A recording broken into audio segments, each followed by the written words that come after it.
नमस्कार, मैं श्यामगिरी। आप देख रहे हैं टीएफडी इंडिया न्यूज 24। टीएफडी इंडिया न्यूज 24 में आप सभी दर्शकों का स्वागत है। महाराष्ट्र एनडीए में बड़ी टूट अब निश्चित मानी जा रही है, क्योंकि महाराष्ट्र के अंदर एनडीए के मुख्य घटक दल एकनाथ शिंदे की राज ठाकरे के साथ बंद कमरे में हुई बैठक अब सर चढ़ करके बोलने लगी है।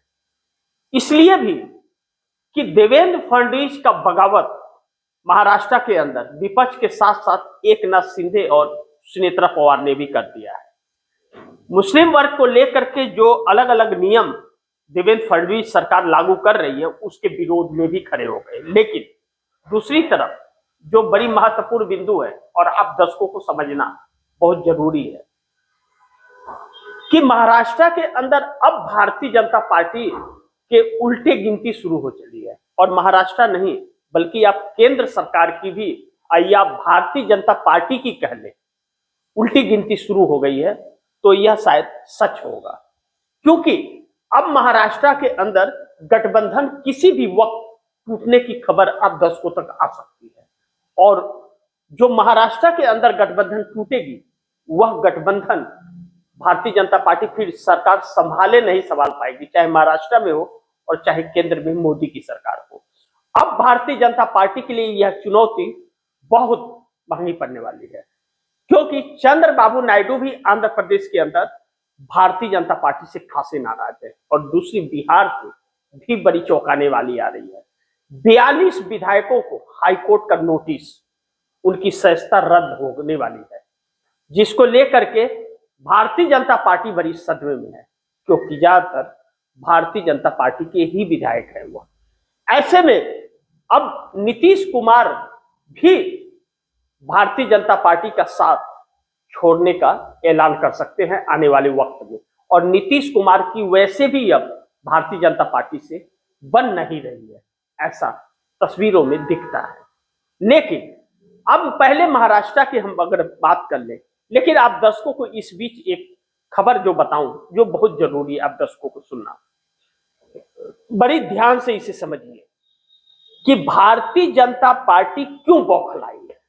यह बात समझिए आप पहले, क्योंकि भारतीय जनता पार्टी की सरकार बुरी तरह से पूरा शीर्ष नेतृत्व जो है, मुख्य चेहरा, वह धराशाह हो रहा है। उसके सारे पोल पट्टी खुल गई है। इस वक्त आरएसएस और भाजपा दोनों एकजुट हैं। इसीलिए आरएसएस के प्रमुख मोहन भागवत ने 2-3 चीजें कही जो बड़ी गौर करने वाली है। उन्होंने यूजीसी की तारीफ की, जो यूजीसी हर वर्ग को सड़क पर खड़ा कर दिया और सरकार का विरोध हो रहा था। मोदी तेरी कब्र खुदेगी कि नारे भारतीय जनता पार्टी के ही लोग लगा रहे थे। उस यूजीसी का समर्थन मोहन भागवत ने किया है। मोहन भागवत को लेकर के गो बैक के नारे और काले झंडे दिखाए गए। कहां? लखनऊ के अंदर। और यूनिवर्सिटी से इन्हें भगा दिया गया, वहां कार्यक्रम करना चाहते। दूसरी चीज, भारतीय जनता पार्टी का शीर्ष नेतृत्व जिसका बात मैं करता हूं, चाहे वह अमित शाह हो, चाहे राजनाथ सिंह हो, चाहे पीयूष गोयल हो, चाहे एस जयशंकर हो, शिवराज सिंह चौहान हो, चाहे निर्मला सीतारमण हो, चाहे नरेंद्र मोदी हो, चाहे ओम बिरला हो, चाहे संसदीय कार्य मंत्री किरण रिजिजू हो, यह सब बहुत बुरी तरह से चक्रव्यूह में फंस गए हैं।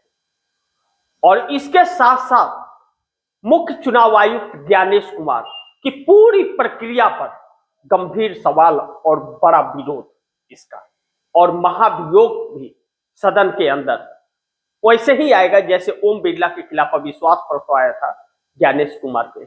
यानी कि यह जो जालसाज की एक बड़ी टीम थी, वह इसलिए परेशान है क्योंकि अब उसके सारे पोल दुनिया में खुल गए। भारत की बात मत कीजिए, पूरी दुनिया में इन लोगों के पोल खुल गए।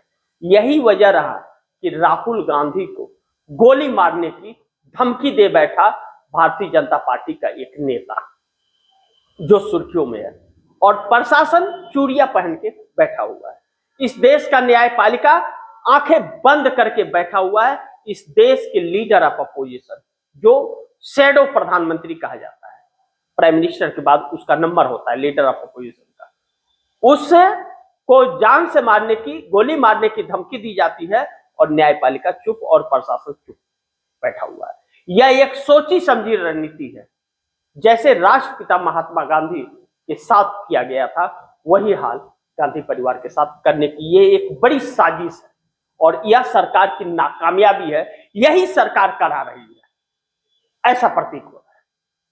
अब जब इस देश का लीडर ऑफ अपोजिशन सुरक्षित नहीं है और यह सरकार की पोल खुल गई है कई कारणों से, जैसे एप्स्टीन फाइल में इनके चरित्र का दृश्य सामने आ गया कि कैसे चरित्रवान लोग व्यक्ति है यह कितने क्रूर हैं यह लोग। आरएसएस यूजीसी को लेकर के या हिंदुत्व को लेकर के जो पाखंड करता है, हिंदुत्व को लेकर उसका पाखंड खुल गया कि बिल में ढुक गया हुआ। शंकराचार्य की बात आई तो अब यूजीसी पर फिर देश एक हो रहा है और अमेरिकी ट्रेड डील पर पूरे देश का किसान और मजदूर व्यापारी एकजुट हो रहा है, सड़क पर आ रहा है इस सरकार के खिलाफ। और एप्स्टीन फाइल इनके दरिंदगी का तस्वीर दिखा रहा है, इनके मंत्रिमंडल का। और पूरी सरकार एक तरफ से फेल हो चुकी है, पूरी फेल हो चुकी है, इनके बस का नहीं रहा।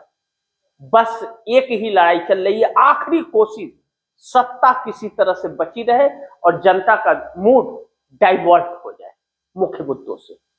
इस बीच सोचिए कि अगर भारतीय जनता पार्टी की सरकार पूर्ण बहुमत की होती तो क्या दृश्य होता, तानाशाही किस हद तक रहती। लेकिन देश का सौभाग्य और इनका दुर्भाग्य है कि इनके पास बहुमत नहीं है, 240 है।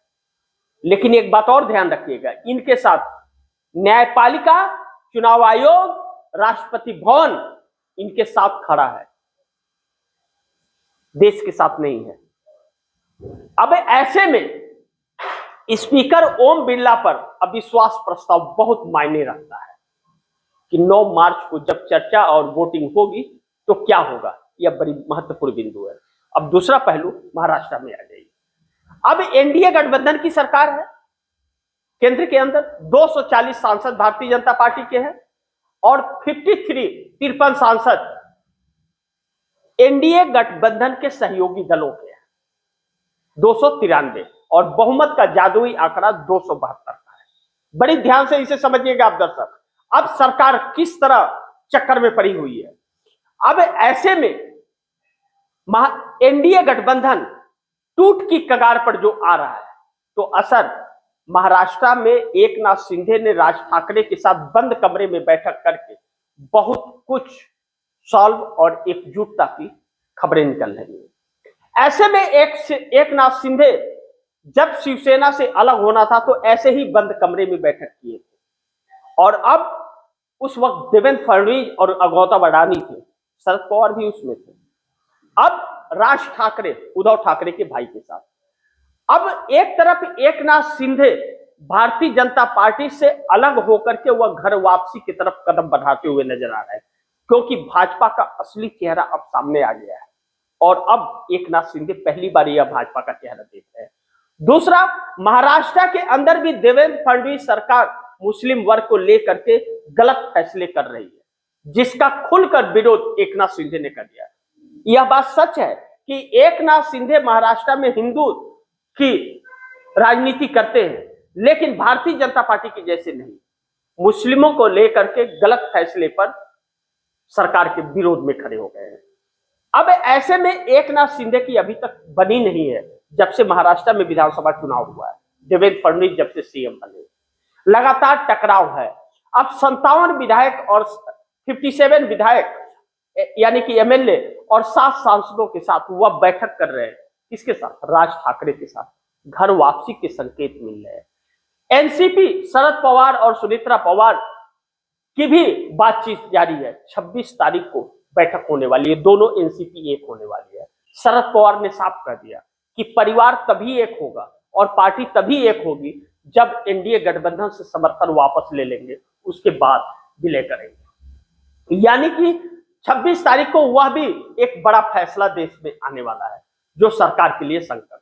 अगर यह फैसले हो गए और एकनाथ शिंदे और सुनेत्रा पवार ने एनडीए गठबंधन का दामन छोड़कर समर्थन वापस ले लिया, तो देवेंद्र फडणवीस की सरकार गिर जाएगी।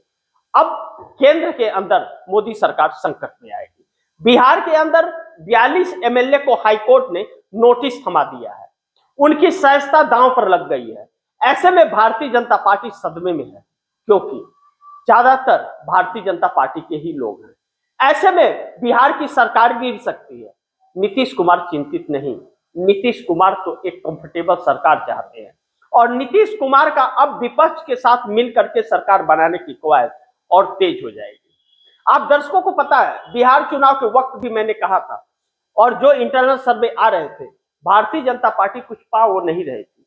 पैसे खर्च करने के बाद भी नहीं मिला, कहीं न कहीं फर्जीवाड़े से सीटें आई हैं। 102 सीटें चोरी की गई हैं। अभी तो 42 विधायकों को मिला है नोटिस हाईकोर्ट का। फैसला हाईकोर्ट करेगा, क्या होगा उसके बाद मामला सुप्रीम कोर्ट में जाएगा। हो सकता है मैनेज करा ले, लेकिन इतना आसान भी नहीं होगा। अब पटना हाईकोर्ट का क्या आदेश होता है या आने वाला वक्त बताएगा कि मैनेज हो जाता है या आदेश सुनाता है। अगर एक ऐतिहासिक फैसला आ गया तो भारतीय जनता पार्टी का सुपड़ा साफ हो जाएगा। नीतीश कुमार एक कंफर्टेबल सरकार बनाने के लिए एनडीए का साथ छोड़ करके विपक्ष के साथ सरकार बनाना चाहते हैं। विपक्ष बिहार में इस वक्त कमजोर है, विपक्ष को जिंदा रखना चाहते हैं नीतीश कुमार, उसके साथ सरकार बना करके, ताकि भारतीय जनता पार्टी का दाल न गल पाए, विपक्ष को तोड़ न पाए। क्योंकि अगर आरजेडी खत्म हो गई बिहार में तो भारतीय जनता पार्टी का रास्ता साफ हो जाएगा, फिर भाजपा को रोक पाना मुश्किल हो जाएगा। नरेंद्र मोदी की सत्ता में रहते हैं। ऐसे में बिहार के अंदर जल्द कुछ बड़ा परिवर्तन होने की संकेत मिल रहे हैं। राज्यसभा के चुनाव का ऐलान हो गया है, 5 राज्यसभा सांसद चुने जाने हैं बिहार से। इसको लेकर के भी नीतीश सक्रिय है। 5वां कैंडिडेट जो है वह बड़ी अहम होने वाला है, क्योंकि 2 जेडीयू के, 2 भारतीय जनता पार्टी के। 5वां कैंडिडेट विपक्ष के पास ताकत है। ऐसे में भारतीय जनता पार्टी किसी भी कीमत पर अपना 5वां राज्यसभा सांसद चुनना चाहती है, लेकिन नीतीश कुमार ऐसा होने देंगे नहीं। कहा जा रहा है कि तेजस्वी यादव को राज्यसभा भेज करके आरजेडी के साथ और विपक्ष के साथ मिलकर के सरकार बनाएंगे, ऐसी कवायद की जा रही है, ऐसी चर्चाओं में है। यानी कि बिहार के अंदर भारतीय जनता पार्टी संकट में है। समर्थन वापस ले सकते हैं नीतीश कुमार भारतीय जनता पार्टी से। होली के बाद कुछ भी तस्वीरें सामने आ सकती है। एकनाथ शिंदे भी बैठकों पर बैठक कर रहे हैं। सुनेत्रा पवार भी अपने बेटों को भेजकर शरद पवार के साथ बैठक करा रही है। यानी कि एनडीए गठबंधन में टकराव जो है वह लगातार बढ़ रहा है और समर्थन वापसी की तरफ विचार इस वक्त हो रहा है। तो सोचिए, 8 सांसद महाराष्ट्र से और 7 सांसद बिहार से, 12 सांसद बिहार से अगर समर्थन वापस लिए तो 20 सांसद नरेंद्र मोदी सरकार को हिला करके रख देंगे। चंद्रबाबू नायडू को बिल गेट्स का स्वागत करा करके नरेंद्र मोदी ने नाराज कर दिया है। बिल गेट्स भारत छोड़ के भाग गया है। वह एप्स्टीन फाइल में फंसा हुआ एक ऐसा क्रूर व्यक्ति था, ऐसा चरित्रहीन व्यक्ति था, ऐसा दरिंदा था, जो नाबालिग लड़कियों के साथ वह दुष्कर्म किया करता था। उस व्यक्ति को बुला करके नरेंद्र मोदी ने और चंद्रबाबू नायडू से रेड कारपेट बिछा करके स्वागत कराया था। चंद्रबाबू नायडू जो एप्स्टीन फाइल से बहुत दूर तक थे, उनका नाम तक नहीं था और उनका नाम कोई नहीं लेता था, अचानक चर्चा में आ गए इस दरिंदगी में। चंद्रबाबू नायडू बहुत ही काफी नाराज हो गए। चंद्रबाबू नायडू इस सरकार की हरकतों को देखकर या राहुल गांधी को जिस तरह से धमकी दी जा रही है या बाकी के सांसदों को, चंद्रबाबू नायडू को भी नाराजगी हो रही है। चुनाव आयोग के कर्मों को देख करके चंद्रबाबू नायडू को भी चिंता हो रही है। वह भी नरेंद्र मोदी सरकार से समर्थन वापसी पर विचार करते हुए नजर आ रहे हैं। कहा जाता है चंद्रबाबू नायडू राहुल गांधी के संपर्क में है। मैं नहीं जानता, क्योंकि इसके सबूत हमारे पास नहीं है। लेकिन वाईएसआर जगनमोहन रेड्डी ने जिस तरह से प्रेस कॉन्फ्रेंस करके कहा था कि चंद्रबाबू नायडू की बात लगातार राहुल गांधी से होती है, विश्वास करने के लिए लोग मजबूर हो जाते हैं। कहा यह भी जाता है और यह तस्वीरें देखी गई, मैंने भी खबरों में बताया था कि चंद्रबाबू नायडू जिस तरह से रेवंत रेड्डी से लगातार मिलते हैं, बातचीत तो होती ही होगी और राहुल तक संदेश भी आते होंगे, क्योंकि जिस तरह से रेवंत रेड्डी बहुत ही नजदीकी है चंद्रबाबू नायडू के, विश्वसनीय भी है, उतने ही विश्वसनीय राहुल गांधी के लिए। कहा जाता है कि डबल क्रॉस नहीं करते हैं रेवंत रेड्डी। यही वजह है कि कांग्रेस ने तेलंगाना का सीएम उन्हें बना दिया। अब ऐसे में रेवंत रेड्डी कांग्रेस के लिए एक नगीना साबित हुए और विश्वास पात्र साबित हुए हैं। ऐसे में चंद्रबाबू नायडू भी नरेंद्र मोदी से खपा है, यानी कि नरेंद्र मोदी की उल्टी गिनती 38 सांसदों ने करा दी है और यही बौखलाहट धमकी तक अब आ गई है, क्योंकि मोदी को यह लग गया है कि सरकार कभी भी अब जा सकती है। यह 38 सांसद जैसे हटे तो बाकी के भी छुटवलिए चवन्नी जो है इसमें समर्थन दे रहे वह भी दूर हो जाएंगे, क्योंकि वह उस वक्त तक साथ रहेंगे जब तक सत्ता है, अन्यथा कौन पूछता है भारतीय जनता पार्टी को। यानी कि नरेंद्र मोदी सरकार की उल्टी गिनती शुरू है। देखना बड़ी महत्वपूर्ण होगा कि क्या होता है, लेकिन इस सरकार ने इस देश का भंटाधार कर दिया है और यह जो अज्ञानियों की फौज और नफरतियों की फौज है, यह इस देश के लिए बहुत घातक साबित हो रही है। जितना दिन भी यह रहेगी इस देश को बर्बाद करती रहेगी और बदनाम करती रहेगी यह सरकार। इसलिए यह सरकार भी अब उखाड़ फेंकने की एक बड़ी तैयारी इंडिया गठबंधन ने कर ली है। इंडिया गठबंधन की यही तैयारी नरेंद्र मोदी के लिए काल बन सकता है और इंडिया गठबंधन में एकनाथ शिंदे, नीतीश और नायडू का भव्य स्वागत करने की तैयारी हो सकती है। भव्य स्वागत किया जा सकता है इंडिया गठबंधन के अंदर। वह दिन दूर नहीं, आने वाला वक्त इंडिया गठबंधन इस तैयारी में है और एकजुट है मोदी सरकार को उखाड़ फेंकने का। अब इंडिया गठबंधन की यही तैयारी जो स्वागत की है नीतीश, नायडू, शिंदे की, भारतीय जनता पार्टी के रातों की नींद उड़ा रहा है। देखते हैं क्या होता है।